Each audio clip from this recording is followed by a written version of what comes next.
toy. We're wanted men.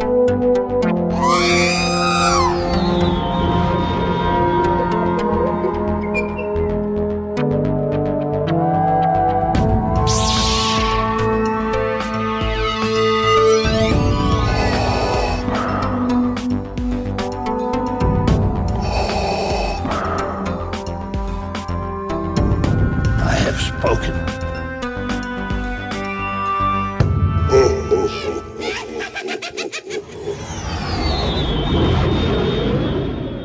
This is actually mine and Jason's like third time recording in a day. It's a record. Go ahead, Jason. Yeah, it's a record. We're going to be recording 12 episodes today, and we'll be done for the year. Right. That'd be, yeah. At least for the summer. Yeah. But yeah, it's been a crazy 3 weeks with Labor Day, and I'm out of town and he's out of town and everything. Memorial Day. I get, but anyway. Sorry. So this is another hobby talk, we're going to start calling it, with Justin and Jason from Atlanta Vintage Toys that we recorded a few weeks ago, and we just kind of stacked a bunch of stuff together so we can have at least 3 weeks of content, and me and Jason can take some time off and spend some family time together. And Jason, you got anything to say about the episode? Yeah, this is another perspective on selling toys, because Second Chance obviously has the toy shop, a physical presence, but Justin and Jason, who are just two great friends who decided to get together and start selling toys, they don't have that physical presence except for the booth down in Peachtree. What is it called? Peachtree Peddlers. Peachtree Peddlers. Thank you. And so it's just a different perspective from that spirit of collecting. And one of the things that I love that Jason does is he's got the Atlanta Vintage Toy logo in different styles. So he might have a G.I. Joe version or Masters of the Universe version, and it's just very playful. It's fun. It's, just like the toys themselves. Yeah. And I want to give Jason props. I don't give him enough props, but he did our logo, and he's a pretty awesome graphic designer. So if you need some graphic work, look up Jason TK-Sparrow on Facebook, and I'm sure he'll hook you guys up and get you some awesome graphic work. But yeah, Jason and Justin, I've known Justin for 4 or 5 years, and we started the Star Wars Club 4 years ago. Me and him did, after going to Celebration. And he's a good friend. Both of these guys are good personal friends, and just hearing their stories is awesome, and hearing their perspective on collecting. And we had some audio issues with the technical issues with the episode, so you'll hear some of that. And I think we do a good job of hiding it, but it definitely comes through. But Zoom was not being kind to us that night when we recorded. But it threw us off. Yeah, and it took a hot minute to get into the interview itself, but once we got into it, I think it went really well, and there's a great perspective that they were able to offer, and some good stories, great stories that they told. Great stories of the hunt and how to find stuff and stuff that got away, and it's a good interview, and I hope you guys enjoy it. And we will be back next week with another exciting episode of the Smugglers Galaxy podcast. Me and Jason, it'll be 3 or 4 weeks since we talked, so it'll be fun, and we'll be back to news and things as normal. Thanks for listening. Give us a like on iTunes and give us a review. We've been getting a lot of reviews lately. The numbers have been improving, so thank you for sharing us with your friends, and tag people on our post. If you think if somebody's going to like listening to the topic we're doing, tag them, and tell them how awesome we are, and how much you enjoy us, and we appreciate that. It really helps out along the way. On to the interview. Third time's a charm. Dude, I really hope this third time's going to be a charm, man. We got it. All right. This is like, I don't know what it is, but we dig people out, or we get people, and we always have gremlins, but maybe it's the internet or whatever. But hi, it's Glenn. I got Jason with me, and we are joined tonight by Atlanta Vintage Toys, Jason TK-Sparrow, and Justin Haynie. How you guys doing tonight? Radiant. Doing awesome, man. Awesome. They talked to me this time. Yes, it worked. The good sign. Yes. It's always a breath holding your breath, making sure technology keeps up with you. But Yes. How you guys doing? We're good, man. We're good. It's been a fun evening. Right. Awesome. I got my favorite drink here. What are you Cider. drinking, Jason? 1911 from upstate New York. It's a hard cider. Nice. It's my last one, so I have to figure out how to get more. Yeah, I'm drinking Shiner, which is my go-to beer. Are you guys, Jason and Justin, are y'all drinking anything? Sweet tea. I got a little wine left over from dinner. So Awesome. But we're not here to talk booze. We're here to talk toys. Yeah. So tell us, how did you start Atlanta Vintage Toys? And let's start with that. Yeah. Well, I mean, I kind of always been selling toys.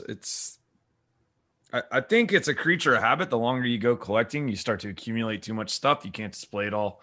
You might as well, kind of sell the stuff that you don't have on display, or sell, maybe you've upgraded a piece, sell the older one, and kind of use that to facilitate, expanding your collection. So, yeah, I guess Atlanta Vintage Toys was kind of, just the brainchild of Jason and myself.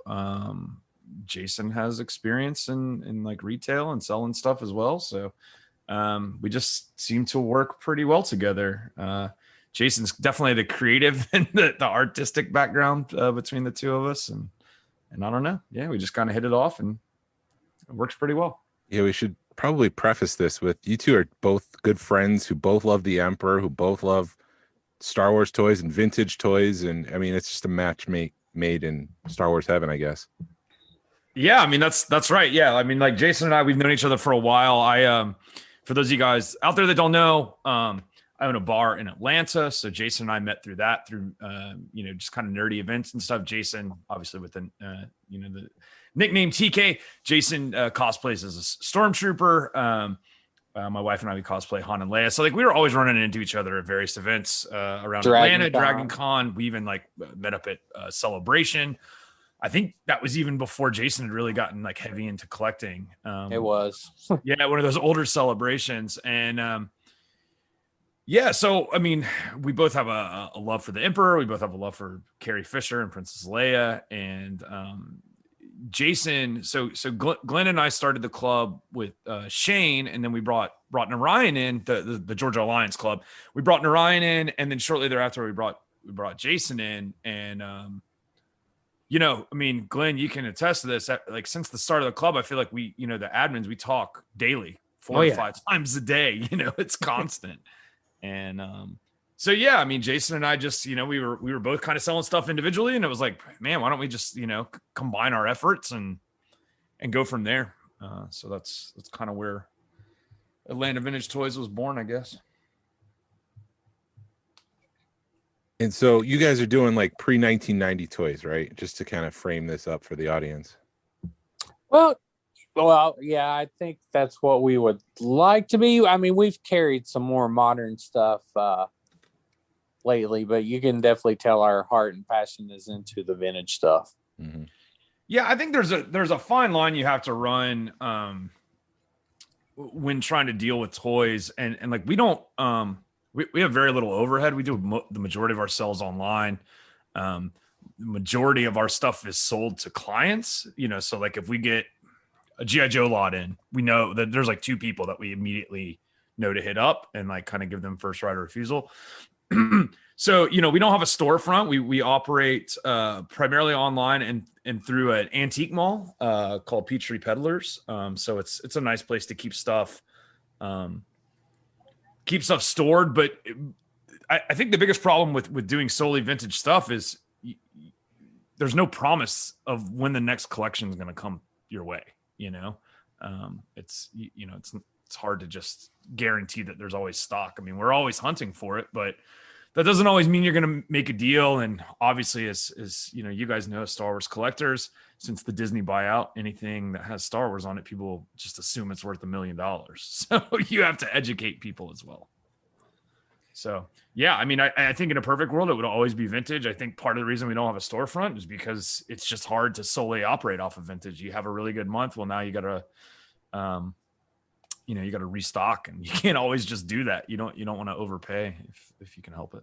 Right. Has not having a storefront, has that kind of helped or hindered you guys as far as like buying collections? I think it's I think it's helped. Jason, I don't know. What do you think? I don't know. I think we might have more opportunities if we had a storefront, but I think we've been doing pretty darn good, getting our name out and people knowing that we're interested, the way we've been going so far. Yeah, I mean, I think things have changed. I think 10 years ago, you had to have a storefront, maybe even 5 years ago, but we're seeing it all across the country. Toy stores shutting down and moving everything online just because they don't need the overhead. I think back in the day, it was much more promising if you had a storefront. It made you more legitimate, but now your web presence is everything. And Jason does a really good job with that for us. So, that couple thousand or however much a month rent you would have to pay. I mean, you can spend, a tenth of that in just online marketing, and everybody goes to Macari now and Facebook Marketplace, and Craigslist has been around for a long time. So eBay is really easy to search. People are just smarter about selling collections and stuff. So is that where you guys go to get those collections, like all those websites, or do people contact you through just knowing you? Yeah. People have started contacting us through our Facebook page. Yeah, now. I would say the last year we haven't sought out anything. Man, I don't go to estate sales or anything anymore. Just let stuff come to us. I think there's enough stuff coming to us that don't really have to do I anything. still do, just because I think that stuff's fun. Yeah. Yeah, So there's yeah, nothing- there's a lot of stuff that we have to pass on, either because they just want too much money, which there's a certain type of person that sells to somebody like us, like Jason and I, like Atlanta Vintage Toys or any other toy store. It's always going to be more profitable for the person selling if they sell each item individually, take it to eBay, take it to Facebook, however they want to go about it. But there's a lot of headache. There's whatever personal reasons people have. They can't wait that long, to let go of everything. So, I mean, It is work. yeah. So if you've got 100 items and you think they're worth $1 a piece, so you want $100. Let's say they are worth $1 a piece. They're worth $100. Well, it might take me 6 months to sell those 100 items, and that there's a cost involved in that. So that's where you kind of have to figure out, figure out what you're going to pay. So I guess the question was, I don't think we really seek much stuff out other than our own personal collecting, as far as Atlanta Vintage Toys buying collections. And so, we just get hit up constantly, phone calls and emails and Facebook messages. So out of all the toys that you've been getting lately, are there any that are just selling faster than you can proverbially, metaphorically, I guess, put them on the shelves? Like, you post it online, I have this, and they're gone? Personally, I think the Joe stuff is like that right now. Is it? I don't know particularly why, but I just feel like it's something that I'm seeing. Like we picked up those Tiger Force vehicles a month ago. Like, I think I posted a picture, hey, I just scored this slot immediately. Hey, I want that. And those Tiger Force vehicles were immediately gone. Wow. You posted a picture yesterday of that other Joe that we just got a Joe lot like 2 days ago. And he just posted a picture of it. And one guy just went through and was like, all right, I want, and listed off 30 things that he wanted. And Jason was like, this wasn't a claim post. I was just letting you know we bought a new collection. But I still think we sold a bunch to that guy. So yeah, that's awesome. Yeah, the Joe stuff is hot. And to be honest, I let Jason handle that. We kind of work well together in that we kind of each have our thing that we've either we've collected it a lot in the past, so we've already got some prior knowledge. You can't know everything. There's just too much.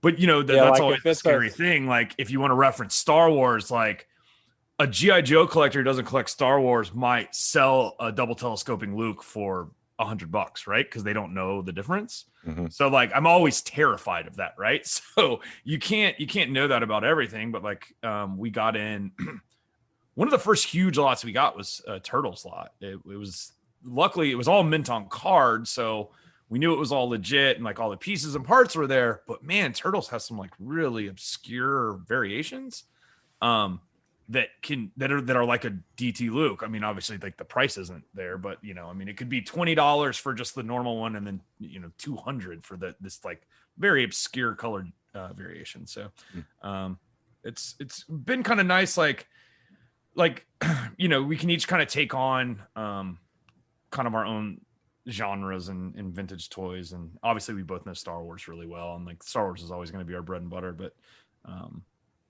yeah, Motu and Turtles, I kind of definitely rely on Justin to know what's going on. I just get frustrated with G.I. Joe, so I let Jason handle that. There's way too many damn accessories, man.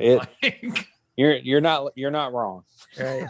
Do you guys think that Joe is kind of the reason Joe's kind of coming to the forefront is because all the Star Wars collectors have finished their collections and they're just looking for the next thing? I would say it's a combination of that, and then the fact that Star Wars is just getting so expensive. Joe's another easy avenue to kind of get in, and Joe prices are, I mean, they're rising too, but nothing like Star Wars. Star Wars is just crazy. I mean, I completed my loose run like in the 90s. Like, so, I mean, you could do the whole thing for like under $1,000, like now there's like certain figures that are almost selling for $1,000. I mean, I don't know, like the weapons and stuff, it's just crazy now. So, I mean, yeah, I think Joe just, I think that's why most other toy lines are, I think just Star Wars has gone too crazy. I think people are kind of branching out, hoping that Star Wars will cool a little bit before they try to finish off. Well, Joe's got those new lines that have been out the past year or two. Yeah. And I wonder if those lines coming out is kind of like sparked other people like, oh, the old Joe stuff. So. Right. I mean, the pandemic has really changed like collecting in general too, right? People have been sitting at home with nothing but time on their hands, the vacations canceled and yada, yada, yada. And, so they've just had money burning a hole in their pocket. And what's better than, some good old fashioned nostalgia, right? Take you back to a simpler time. So. Yeah, just to kind of match what Jason was saying, I was thinking the 6-inch stuff. People look at that for G.I. Joe and they say, that's not what I want. I want the stuff that I had when I was a kid. And they'd, call you guys up for those Joes. I think you've seen a lot too, pandemic wise. And so people see that 6-inch Joe in the store and they are reminded of the toys they had. And then they want their kids to experience those exact same toys, not just Joe in general or not just Star Wars in general. Like they want their kids to play with the same vintage 3 3/4 Star Wars toys they did. Or maybe they don't let them play with them, but they at least buy them and they can check them out, and look at them. Or I mean, you see it too. I mean, like beater stuff sells really well too. Like it's not just like perfect off the card, whatever original Luke's. Like, I mean, it's the people like the beater stuff too. It'll move. Yeah.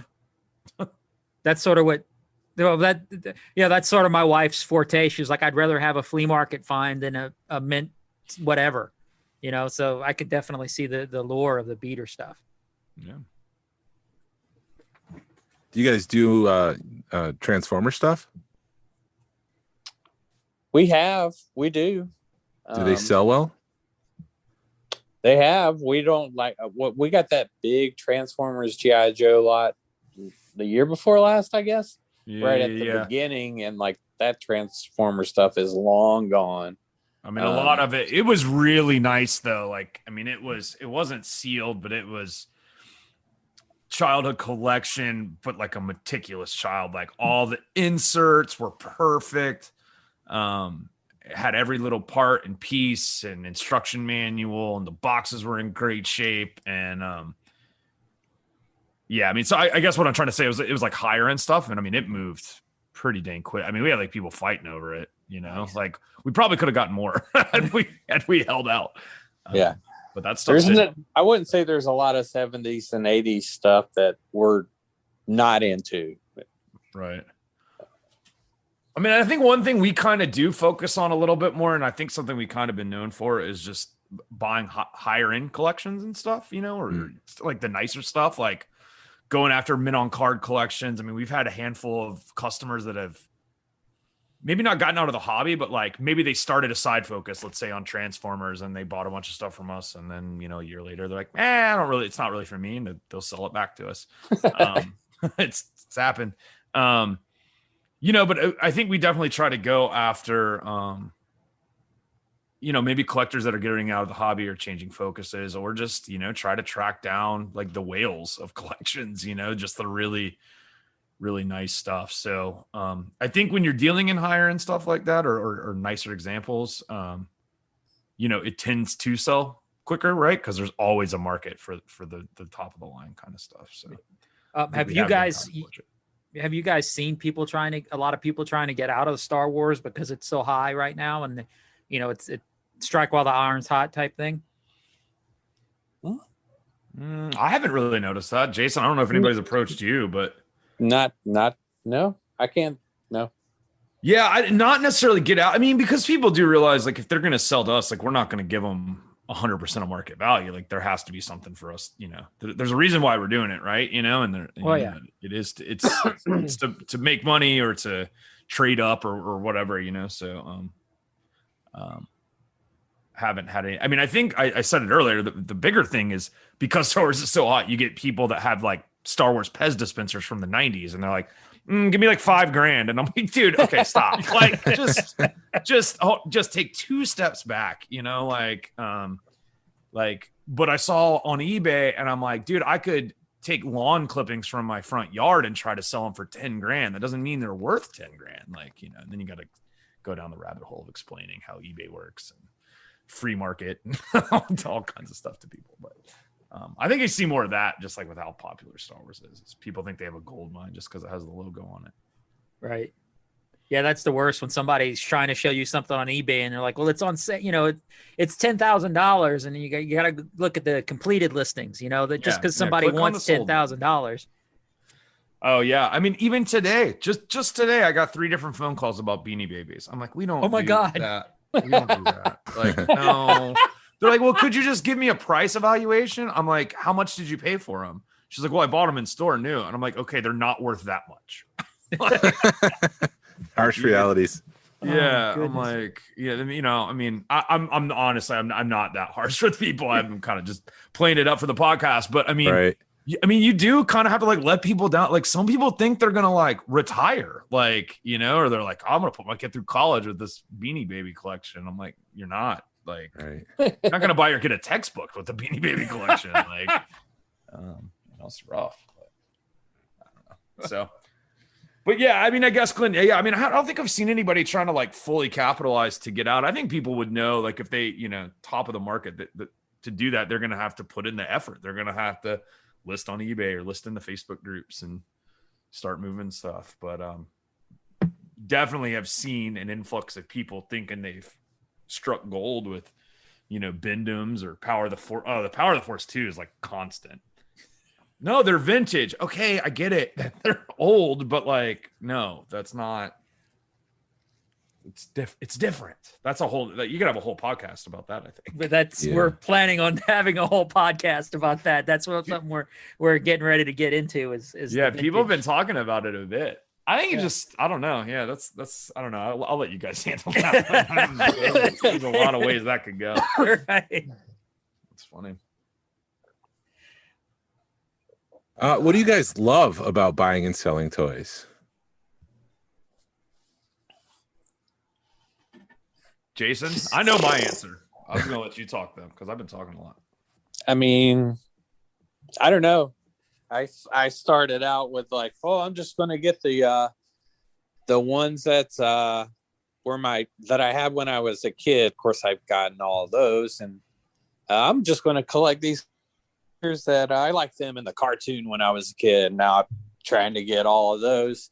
So I don't know. I like the fact of being able to grow my collection. And I like trading with people too. So I don't know. There's a lot of stuff I like about buying and selling. I have to echo kind of what Jason said.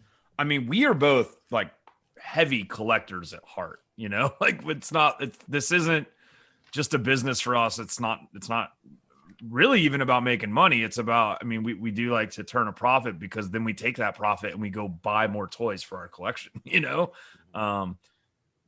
it's for me, it's the thrill of the hunt though. Like, so this all kind of came about because, I mean, like, you're out there hunting for yourself, for your personal collection. And like for years I was turning down G.I. Joe stuff and Transformer stuff and Turtle stuff. Cause like, I was like, oh, well, it's not Star Wars. I don't like, why would I buy that?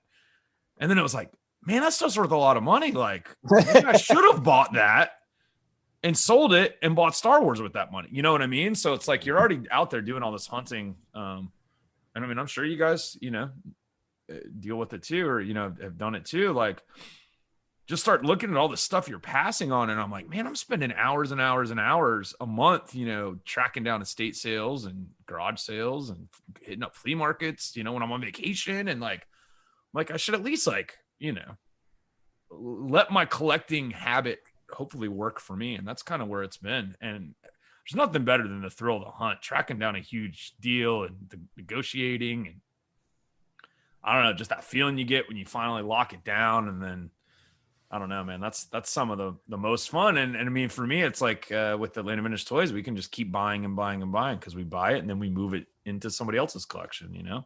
We put that piece where it goes on display forever somewhere else, and then we can just buy more stuff. It's fun. Yeah, it kind of sounds like it's the process. It's the buying and selling, but it's also meeting people, making trades, making connections. It's the process of the entire process that you guys connect with. Yeah, absolutely. I definitely love the hunting part of it too, and I like the curating part of it too. Like when I'm at the antique mall, like setting things up, it's like sometimes I'll get done and I'll just stand there and I'll feel like I'm standing there for like hours, and I'm just like, because I mean, there's my childhood that I'm just getting lost in. But that Jason said curating, and that is a big thing that I don't think we talk about or ever bring up much, but like, like you guys, we're all collectors, right? Like, there's not always something that's out there that like you want to add to your collection, so you might hunt and hunt and hunt for months and months and months without adding a piece. Glenn, you're still hunting that freaking Galactic Heroes prototype, that might not even exist, but like, right, you could be hunting that forever. In doing Atlanta Vintage Toys, like, Jason will set up the booth and he'll send me a photo, and he's like, man, you know what we need here? We need some more Transformers or whatever. And then I'm like, boom. All right, well, that's what we're hunting, like, he's like, this would look really good in the case. Or like, I went on a garbage pail kids kick. And, I was like tracking all that kind of stuff down. And we curated like a really nice, like, I think we had like, there's 15 series in that run. And I think we had like 11 or 12 of them tracked down and, on display in our booth. So it's like, we really do try to curate our booth to look like a museum quality, like display and collection. Like, we almost always try to keep not the last 17, because those are just hard to track down. But other than the last 17, we always try to have at least one of every vintage Star Wars figure complete, like near mint to mint condition for sale. So, somebody's walking in there, they can always pick it up. So that's another fun part. Like, it gives me something to hunt that might not be adding to my personal collection, but it's, it looks good for the booth. Yeah. We're very much about the appearance of our booth. Your booth is, if I was a dealer in that antique mall, I'd be scared of your booth, man. Yeah. Well, yeah, we worked really hard. I mean, we worked really hard on it. Jason works tremendously hard on it. He spent a lot of Saturdays down there. So is it every Saturday, Jason, that you go down there? How often do you have to restock things? Do you like call Justin and say, hey, we're out of, I don't know, turtles. Can we get some more turtles? How does that whole process work? Well, it depends. I mean, I have Mondays, Fridays, and Saturdays that I will generally go there, or those are days that I can go there. Some days I go all 3 of those days just because I want to know what's going on. I want to know what's sold, what the things look like. But yeah, like you were just saying, if I notice like, well, just to use the example that you used, like if we're low on turtle stuff and I know Justin has some stuff at his house, be like, hey, we need to do a little meetup so I can pick this stuff up. Because we both like, even like expanding from one case to a 10 by 12 spot, there for a while, we might have eliminated some of the stuff that we both store at my house and his house. But now I think things are starting to get like, got a pretty good bit amount of stuff at home again. Yeah. But not a bad thing. We've definitely, I feel like we've definitely been growing. I think we got our 2-year anniversary birthday coming up here in a month. Wow. Yeah, we've been doing real well. I mean, wasn't it, Jason? Like December was our best month ever, and then we like beat that in January, and then like almost beat that again in February. So like we've I mean I'm not 100% sure what to attribute that to, but I mean things have definitely been on the up and up for sure. At least like on the both at the booth and with online sales. So it's been good. Yeah. Well, we definitely were kind of hoping that moving up at the antique mall as far as space wise would kind of springboard things, and so far it seems to be doing what we wanted. And for people listening, to describe the booth, when you first walk into this building, it's long. It's kind of like, what is it, aluminum? It's got an arched ceiling. And it's like an airport hangar. I mean, it's not as big as an airport hangar, but yeah, it's just like one of those big metal buildings. Yep. And when you walk in, you can see that Millennium Falcon that you got from Toys R Us hanging, you know exactly where your booth is. And it's like, that's the gold right there. Yeah. And we were lucky enough, one of our friends here, here in town, was having to move and had 4 like really, really nice all glass display cases. And what did he give us, Jason? Like 24 or 48 hours or something. He was like, wow. He was like, you can have them, but you have to come get them in like 2 days or within 2 days. And so we worked it out. And man, that was terrifying driving with those things in the back of our truck. Did you guys build walls for the displays too? Yeah, my buddy Cain locally, he's also in our club. He does construction. Yeah, those walls were huge, and like that was all like Jason's thoughts and like his idea and plan and design and stuff. And it just so happened, I don't know, Glenn, Jason, I know you've been. Glenn, have you been down to our booth, or have you just seen all the stuff we post online? I've just seen it online. I haven't been to it yet. You need to get down there, and like so it just so happened that our booth on either side of us, they were consignment booths. So like the antique mall still owned the booth, and like other dealers could just draw, like they normally use like furniture and stuff like that, like bigger pieces. You could just like consign stuff. So Jason was like, well, I'm going to put slat walls on the outside. So like he built these walls to like wall us in, and he put slat walls on the outside of it. So it like, I mean, it like expanded our display space like exponentially. And that's where we do all the moderns, like all the moderns on the outside of the slat walls. And when I say modern, I mean, most of our stuff's like Power of the Force 2 era, older, like Lord of the Rings lines, like things like that. Like it's very rare you'll come to our booth and you'll ever see anything that's like at retail or near retail. Like we don't go out to Targets and like buy up all the stock or the cases or anything like that. I mean, we will help. I mean, I think Jason actually helps you guys out with some stuff recently, but he'll help out like members in the club, but like, yeah, we don't go out and like buy the new stuff and then just turn around and try to resell it. If it's modern, like it's rare that we have anything after the year 2000. But yeah, so it's pretty cool. So like on the outside is all the more modern stuff, and then like the 4 glass display cases are all like vintage. So it's a cool spot. Glenn, you got to get down there. That booth looks amazing. Well, thanks. Yeah. Yeah, it just sucks that everything's so far away. Like to get to the south side of Atlanta from where we are, it's like an hour and a half. It feels like it's a weekend trip. Right. Yeah, I mean, that's kind of the same thing like for me, because like I'm up northeast. Like there is no easy way to get over to like Marietta, Kennesaw, that whole like side of there's just like not an easy way. And like even on the weekend, it's like especially during baseball season, like you might as well just forget it. Like going anywhere near like 285 is just a nightmare. Yeah, like so when we first started the whole idea of Atlanta Vintage Toys, we actually had 2 locations. Like Jason had always liked that Peddlers location down south, and I had a location up here just a little north of me. And our thought process was we were actually going to try to expand to like 3 to 4 locations. and the peddler's place just like really blew up. Like it was doing like 10 times the sales of our second location. And we were like, because we thought about going up into like the Marietta area. We'd like gone and scouted some antique malls. We liked the antique mall idea, just because of very low overhead, because we felt like we always wanted to be like a heavily online business. And yeah, peddlers just did really well. And we think it's, if you guys didn't know, on the weekends they have a massive, like 4 football field size parking lot in front of peddlers.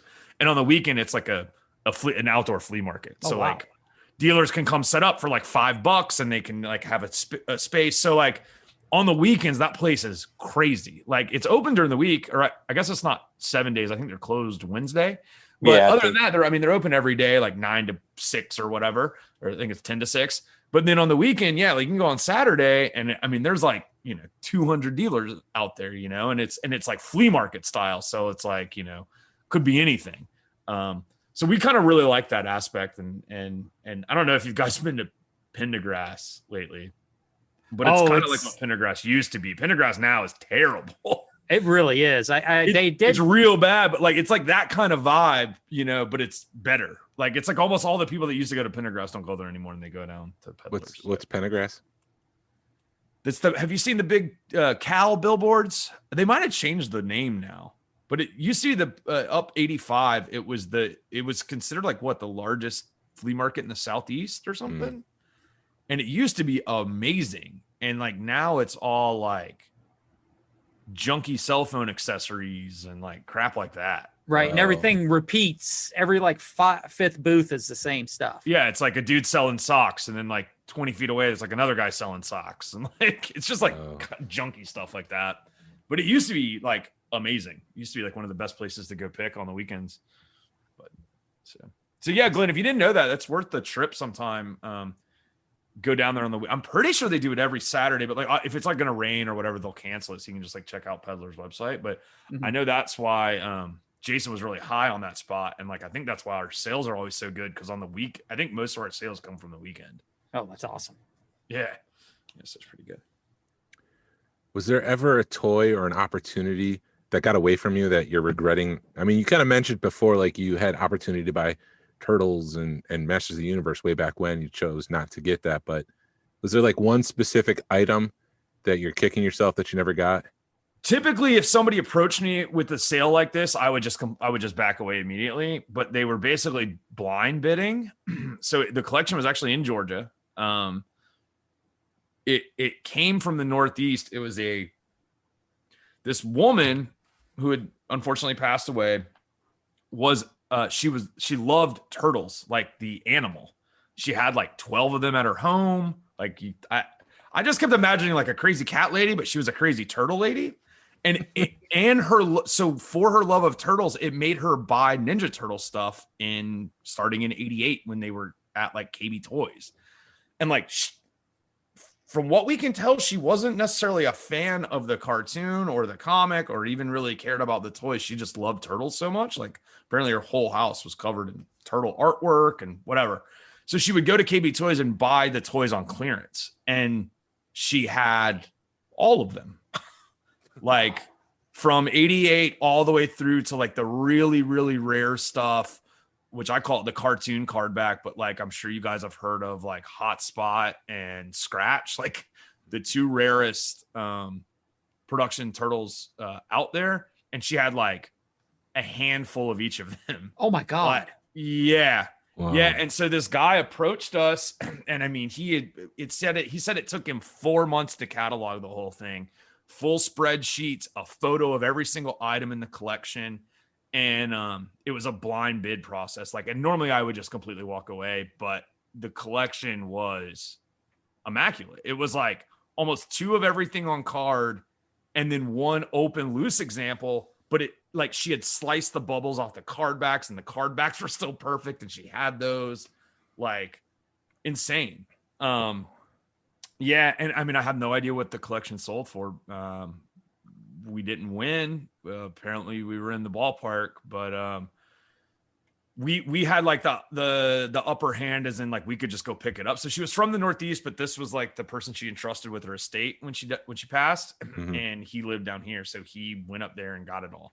And it was apparently a lot more than just Ninja Turtle stuff. But that's always going to be the one that got away. I never got to see it in person. I still have the emails with like all the photos and stuff, and I'll look at them from time to time.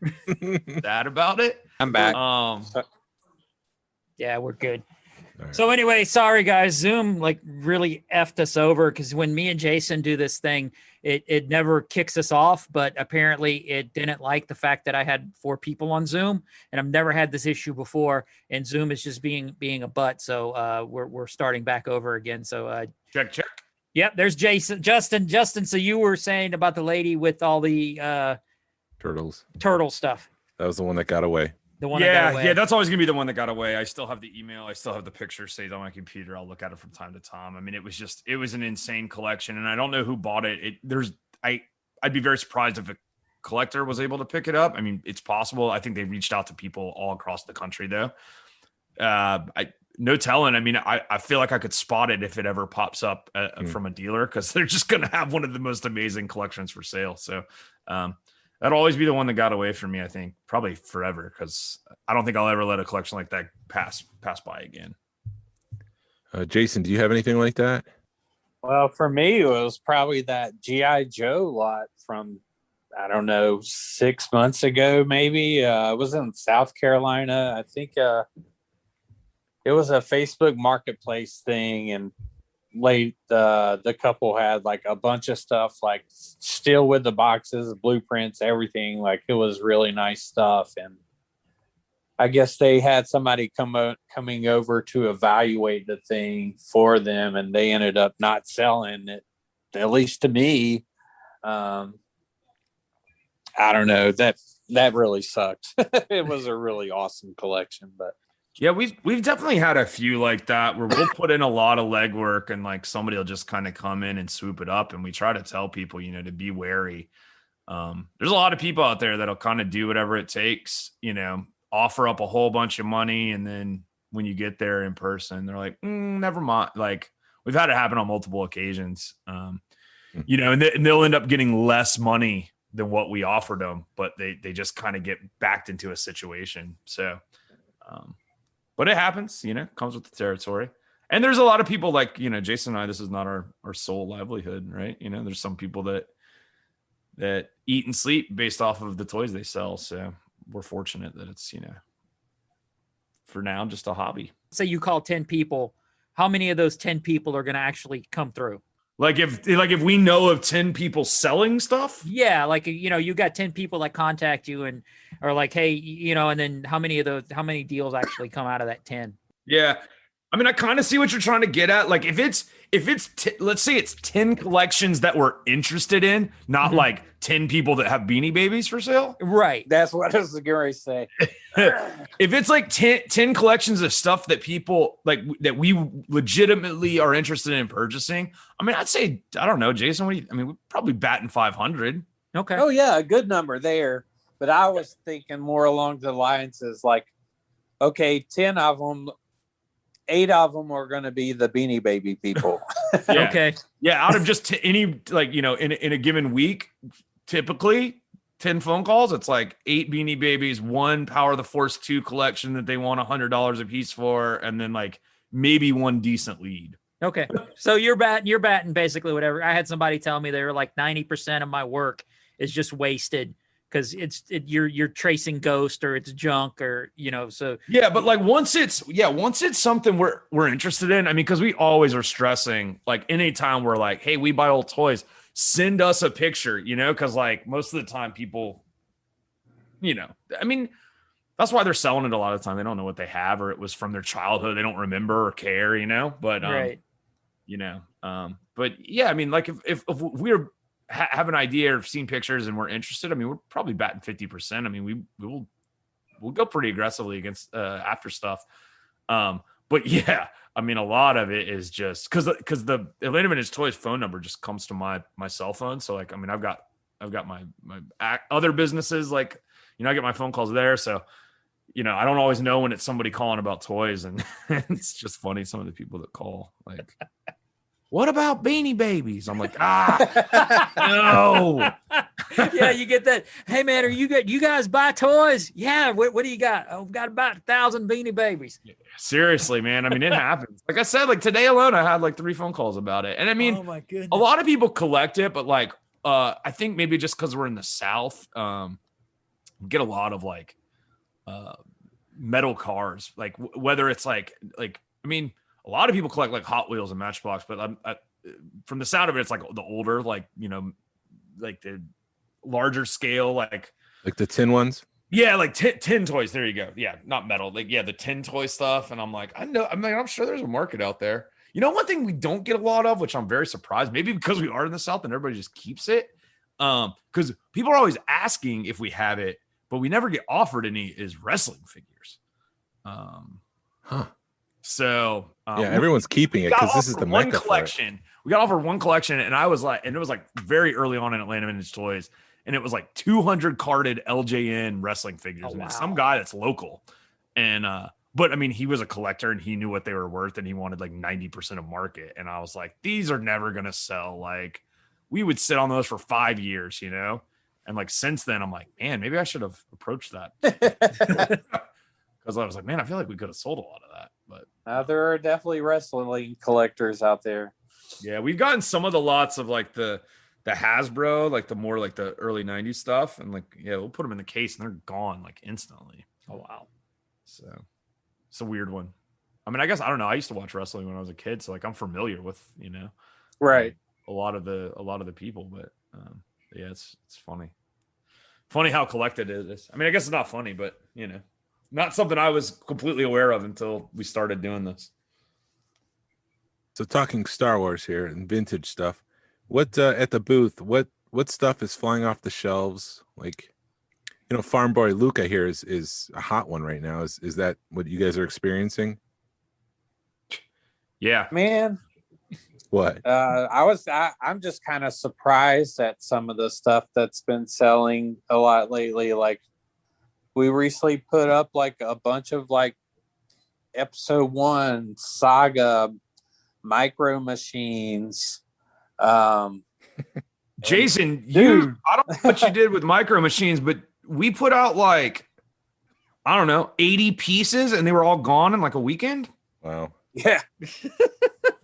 We've got a further reach than you realize, Jason. Yeah, apparently I got some competition. If anyone's listening, Micro Machines suck. Well, I think because they're reasonably priced, because I'm seeing, sealed boxes go for like $20-$30. Yeah, I'm wondering if, to be fair, I think we offered it we showed the whole run of them to Jason before we put them out. So yeah, he definitely did have his pick before they went. Yeah, I had all of them.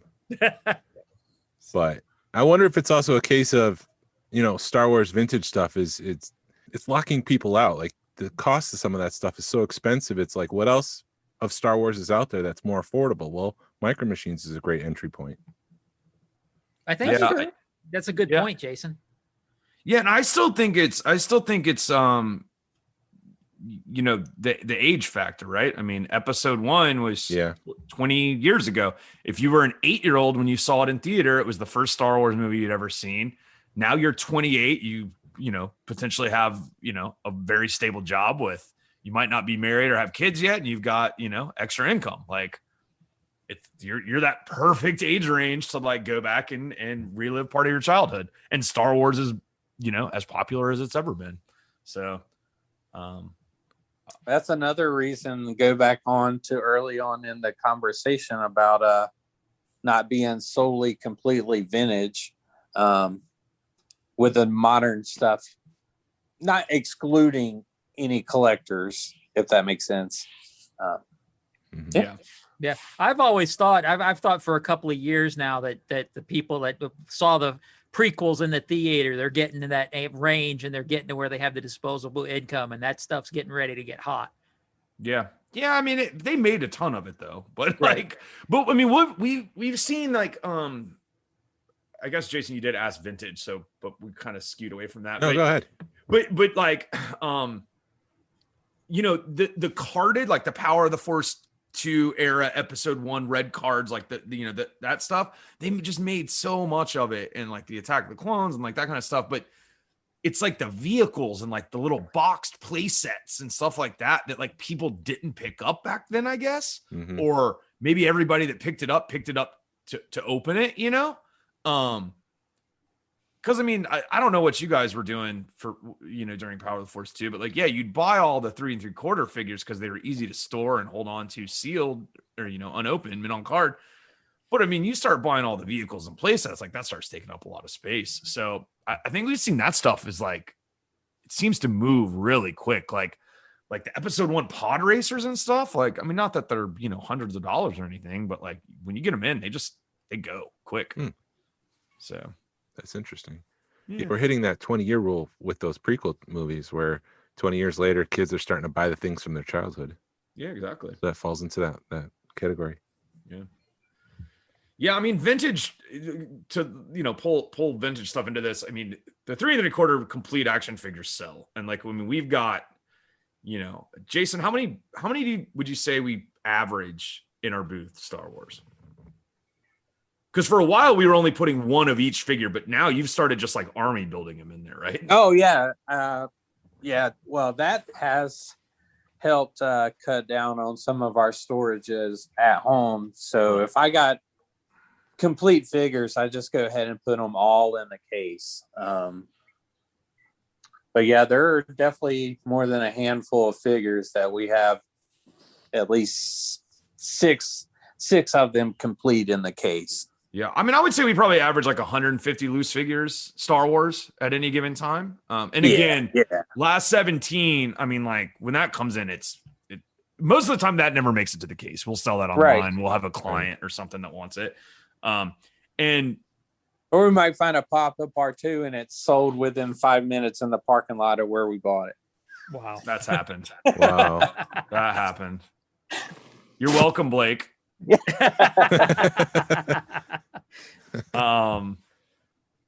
Yeah, so, but I mean, but like last 12 stuff, I mean, we've got, gosh, probably, I don't know, 4 or 5 of almost all of those complete, except for Luke. If we had a bunch of his sabers, we'd be golden. We probably got a dozen nice figures. It's just the saber that you can't find. And we strive, like, I mean, that's our thing especially for vintage. We try to have, stuff in the case that's complete, working. I mean, that goes for ships, all that stuff. We try to put out the nice stuff. And like, if we've got to work on a motor for a vintage vehicle or something, we'll try to do that before we put it out. No reproduction stuff at all. That even goes all the way down to ships. I mean, I know that's kind of a point of contention with some people about, reapplying stickers and stuff like that. We don't do any of that. I mean, we'll clean stuff, bust out the Q-tip and all that, but we don't bleach anything, don't do any of that. So, yeah, I mean, I don't know, 125, 150 loose complete Star Wars figures at any given moment is kind of the goal. And that's, I mean, it still sells really well. And I would say probably the Empire stuff is probably moving a lot better than anything just because of the price point of it. The first 12 is pretty expensive. Last 17 is bananas. Mm-hmm. But the Empire stuff seems to do pretty well. Hoth specifically. What about Return of the Jedi? Because that kind of falls into that Empire between the last 17 and the first 12. Yeah, I don't know. I don't know. Jason might speak to it more. It seems to me that Boba Fett is always selling well too. But, it seems like he's always because Jason said, he's got all of anytime he gets a collection. So like, I mean, we're both hunting, right? And like, so if the collection's closer to me, like I'll be the one to go pick it up.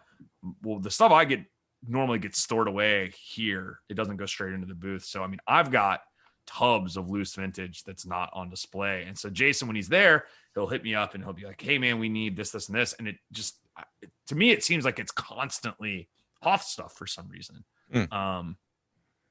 Maybe we did see a little spike in like Jabba stuff, around the time of the barge and whatnot.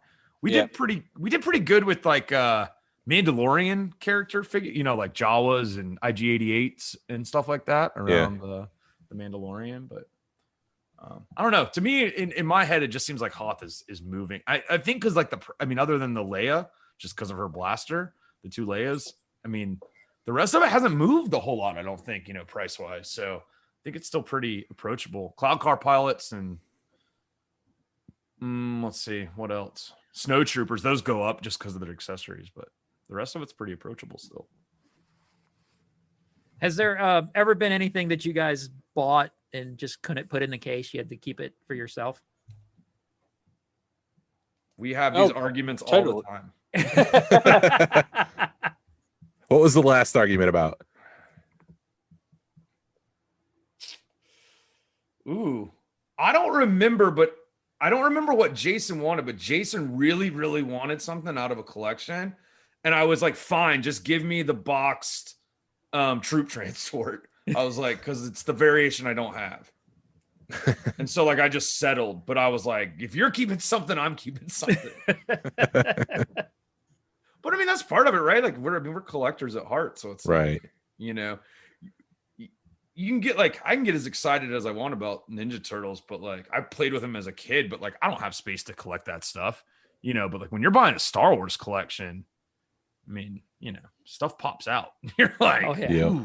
Ooh, I need that. I don't know, Jason. What do you, is there something off the top of your head that, I mean, we both do it a lot, want to keep stuff. Yeah. It's funny because we'll like negotiate the price of the collect, because we're like, all right, well, what do you want to offer him? Like, okay, well, I think we'll, start here, but like, this is probably the high end. And then once we make the deal is when it's like, all right, well, what did you want to keep? Oh, I kind of want this and this. Well, what did you want to keep? I kind of wanted that and that. Like, all right. Well, I mean, I got to keep a Transformer out of that one lot, and there was that one time, like in the beginning, I got that Sandcrawler. Oh, that was probably the biggest thing one of us has ever kept, was that working Sandcrawler. Did it have a box too? I don't remember. No box, no ladder. Remote control. Yeah. Okay. Yeah. Yeah, that was one of the bigger pieces. At least Star Wars wise, that was definitely probably the biggest piece that either of us had ever kept from one of the collections we bought. Mm-hmm. But I mean, there have been actually, I think, was it that Sandcrawler lot? Like I kept like a 20 back Power Droid. I guess it was a 21 back mint on card, but I mean like beater, like the card was folded in half, but I didn't have an example. So yeah, I mean, there's been a lot of cool stuff. Sometimes it's just hard to let go of stuff. We picked up a huge modern prototype collection, and man, we both kept a ton of stuff from that. I think since we've sold a lot of it on, but I mean, we picked up like almost 200 modern prototypes in one lot. Oh wow! And that was hard to like let go of any of it. It was just like we spent all this money, and like I got them shipped to me, and I got them all out and like had them out on the kitchen table, and I sent Jason a photo. I was like, dude, I don't think I could sell them. I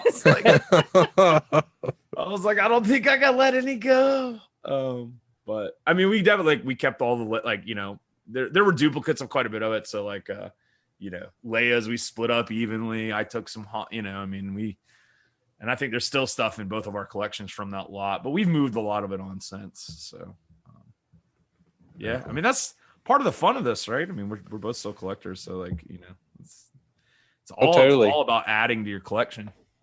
It is definitely difficult sometimes, but I kind of want to put Jason on the spot. Jason, have you ever, since you can't lie under podcast oath, okay, have you ever put anything in the case and then gone back and taken it out and put it in your collection?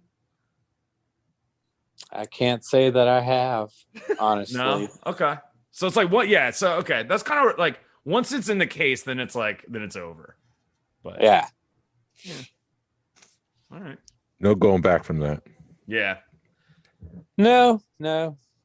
I kind of like if there's something that I want, I'm just gonna be like, I want this. Yeah, but I mean, it's a lot of fun. Again, I mean, it's not like we're not living and dying by it. So like we don't have to sell everything, like sometimes we'll sit on stuff for a while. Sometimes we'll put it in our collection and then go, yeah, maybe we move it, I'm very much of the mindset, if I can't display it, I should probably just get rid of it. Amen. I say that. Well, it's I need more said than done. Oh yeah. I need more curio cabinets. Yeah. Yeah, that's always the excuse. It's like, oh, no, I'll get to IKEA one of these days. Let me just keep all this stored, and it'll get on display eventually. So. I definitely have that going on. I think we're at an hour here. What are you guys looking for your personal collection to kind of wrap things up? Anything you're on the hunt for? Me, I still don't have a Power of the Force Emperor with a nice bubble. And I don't have any like legitimate vintage carded Leia stuff yet. And then there's the model trim. I don't know if I will ever get that guy.